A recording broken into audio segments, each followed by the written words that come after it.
my brain. That's what people say. That's what people say. I go on too many dates, but I can't make them stay. At least that's what people say. That's what people say. But I keep moving, can't stop. When I was in high school, a really good friend of mine came up with this idea. He said to me one day in class, "Hey, you know, they're hiring down at the pool. They need people to work in the concession stand. It'll be great. It's not a lot of work. We can just kind of hang out, enjoy the summer, maybe eat some candy that, you know, drops on the floor, something like that." Please don't eat the candy that fell on the floor of a concession stand. I was like, sure, that's great. Working with one of my best friends in kind of a low-key Jimmy Buffett type, you know, vibe place, that sounds fantastic. And it was, for about, 50, maybe 55 seconds. And then my friend, he sort of transformed. He became this kind of real critic of everything, anything and everything that I would do. He would find a fault with it. And he always presented his critique like it was this question, deep philosophical question. Well, he'd say, well, don't you think, the floors could be scrubbed a little bit more? Don't you think that the Kit Kats would sell a little bit better if you positioned them right here instead of over there? But the kicker, I remember, was I was serving up a Hot Pocket. We saw a lot of Hot Pockets at concession stands. And he said to me, well, don't you think the Hot Pocket should be presented in a different way? I mean, shouldn't the presentation just be a little different for that dish? And I knew, well, there's no wrong way to serve up a Hot Pocket. That's kind of a hard fact right there. And I found out later that he was criticizing me because he wanted to apply to be a manager the following year. And so he was building up this case on why it should be him hired over me. He was pushing me down so he could lift himself up. We're going to pause you right there. Welcome to Loops. Floor candy aside, thank you, Pastor Al. Pastor Al is the brand new pastor out at Zavea Lutheran and Eidsvold Lutheran across the river in Wisconsin. Really glad that he can join us. We're going to bring him back in a little bit, but first we're going to turn it over to Wendy Erickson. When I mentioned to my husband that Brian had asked me to do a Loops talk on the constant critic, he laughed and said, well, they know your strengths. I mentioned to him that he was mumbling. The color of his shirt didn't really do him any favors, and he was late home for supper. And then I explained that really I was doing it on how to deal with the constant critic. Not that I am a constant critic. Why are some people always criticizing? Maybe they're insecure, and their constant criticizing is just a form of bullying. Maybe they are socially inept and just don't know how to talk to people about things.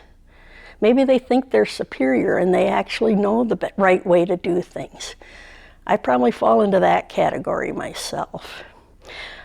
I want to share a story about Buddha, if that's allowed on a Christian video series. Anyway, a man has heard that Buddha cannot be riled. You can't make him mad or lash out at you. And he wants to test this. So he finds Buddha and he taunts him and he criticizes him. And he's just awful to Buddha. And Buddha just takes it. And when the man kind of runs out of steam, Buddha says, can I ask you a question? And the man said, sure, whatever. So Buddha says, if someone buys a person a gift and that person doesn't accept it, who does the gift belong to? And the man said, well, of course, it still belongs to the giver. And Buddha said, and isn't that the same if I don't accept your negativity and criticism? It still belongs with you. First, as in all things, we have to accept that we're responsible for our reactions. As Christians, we're called to react with grace. So whatever our reaction, we're not to make the other person feel bad or criticize them back. But we can choose not to accept their criticism. First, we acknowledge it. We look at it, is it true? Is it timely? What's the intent of the criticizer? And if none of those feel right, then you just don't accept it, as the Buddha says. By not taking things personally, you free up a lot of space for what you want to think about. So we acknowledge the criticism, not accept or agree, just acknowledge. Decide if we think it's true, and if true, we can adjust our behavior accordingly. But if not, we don't accept it. We can generally disregard any global criticisms when they start with, you always, or you never, or things like, women, you drive like all other women, they're all bad drivers, or men never ask for directions and you're always getting us lost. You can disregard that stuff. If someone is constantly criticizing me, it doesn't take me long to work them out of my daily life. There's no reason to put up with that kind of behavior toward yourself. It's okay to walk away from people who are trying to make you feel bad. Sometimes that's hard to do if they're part of your family or someone you work with, but if you can do it, gently walk away from them. Essentially, you have to decide for yourself what you'll accept for yourself. Hear it, decide if it applies, and if not, don't take it. As Buddha suggests, leave the gift with the giver. Thank you, Wendy. Thank you, Buddha. We're going to bring Wendy back at the end, but for now, we're going to turn it over to Pastor Al. Pastor Al is going to talk about a time that Jesus received some heavy criticism from the Pharisees in Luke chapter 6. Luke 6 tells us that on the Sabbath, the day of complete rest, Jesus encountered a man with a withered hand. And the scribes and the Pharisees, they watched Jesus. They wanted Jesus to heal the man, to mess up and work on the Sabbath so they could hold it against him. So they didn't really care about the man or really the act of healing. The heart of their criticism was that they wanted to hold something against Jesus. It was all about pushing him down, because they thought if they pushed him down, they would lift themselves up in comparison. Now Jesus, he knew their thoughts. He knew what they were after, but he didn't call them out on it. I always find that interesting. Jesus doesn't rub their noses in it and say, hey, listen, here are 4 reasons that you're the worst. I want to tell you about them real quick. Instead, Jesus recenters everyone in the synagogue towards the bigger picture. He asks them, is it lawful on the Sabbath to do good or to do harm, to save life or to destroy it? Jesus reminds his critics that we have a purpose in this world, a larger purpose. Some people criticize to lift themselves up. We go down so they go up. Some people criticize to get more out of you. They hand you requirements that you can never meet, a law system that can't be beat, because they have desires that they think you can fulfill for them. You can contribute to this perfection that they're chasing. But as Christians, we are not called to simply deal with the symptoms of brokenness, the fruits.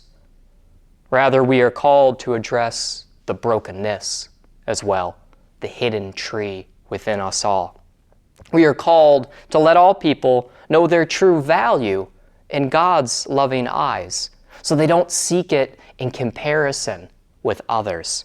We are called to proclaim the gospel, the fulfillment of God's law on our behalf, so that we don't go around creating a whole new law, a whole new list of things to do and to refrain from doing for ourselves and for others.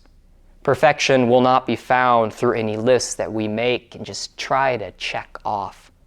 Knowing that, living that, takes a huge load off me, and takes a huge load off, let me tell you. In the end, if you cannot eradicate criticism from your life, and you won't be able to, try to keep yourself focused on the bigger picture, on where your loving, forgiving, redeeming God is calling you to be in this life. See, when we focus on God, all that other stuff has a way of fading off into the background. Thank you, Pastor Al. Wendy, anything else to add? Oh, all right. Well, with that, we're going to stop talking, and it's time for you to turn to each other and have meaningful conversations about things that matter. Shake it off, shake it off.